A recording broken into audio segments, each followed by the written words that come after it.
Then explain. You did not answer the question. Why did the president send out his press secretary, who's not just the spokesperson for Donald Trump?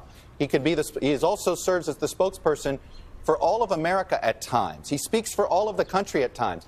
Why put him out there for the very first time in front of that podium to utter a provable falsehood? It's a small thing, but the first time he confronts the public, it's a falsehood? Chuck, I mean, if we're going to keep referring to our press secretary in those types of terms, I think that we're going to have to rethink our relationship here. I want to have a great open relationship with our press, but look what happened the day before, talking about falsehoods. We allowed the press to come into the Oval Office and witness President Trump signing executive orders. And of course, you know, the Senate had just confirmed General Mattis and General Kelly to their 2 posts, and we allow the press in. And what happens almost immediately? A falsehood is told about removing the bust of Martin Luther King Jr. from the Oval Office. That's just flat out false. And it was corrected immediately. Chuck, why was it said? Chuck, why was it said in the first place? Because everybody is so presumptively negative. Climb into the head of that reporter. No, that it's okay. No, excuse me. Oh, no. That reporter was writing on behalf of the press pool. That falsehood got spread 3,000 times before it was corrected. Excuse me. It does not excuse, and you did not answer the question.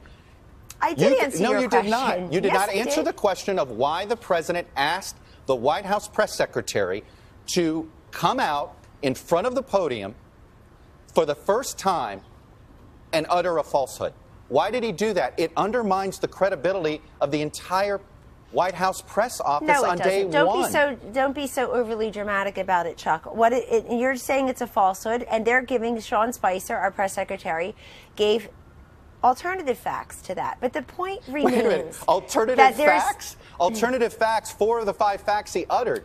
The one thing he got right was Zeke Miller. 4 of the 5 facts he uttered were just not true. Look, alternative facts are not facts. They're falsehoods.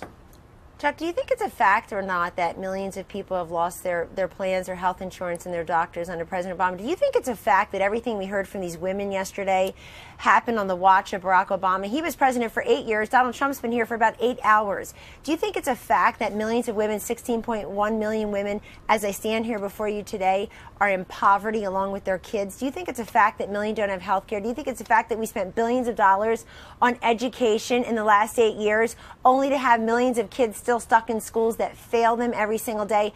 These are the facts that I want the press corps to cover, and this is why I'm here at the White House to change awful numbers like that. That is not what yesterday was about. So you have not answered the question. You did not answer the question. It's what this presidency is going to be about. You sent the press secretary out there to utter a falsehood on the smallest, pettiest thing. I don't think anybody can prove that. Look, I actually don't think that. Maybe this is me as a pollster, Chuck, and you know data well. I don't think you can prove those numbers one way or the other. There's no way to really quantify crowds. We all know that. You can laugh at me all you want, but I'm very glad. I'm just befuddled. Well, but you are, and I think it's actually symbolic of the way we're treated by the press. The way that you just laughed at me is actually symbolic of the way, very representative of the way we're treated by the press. I'll just ignore it. I'm bigger than that. I'm a kind and gracious person.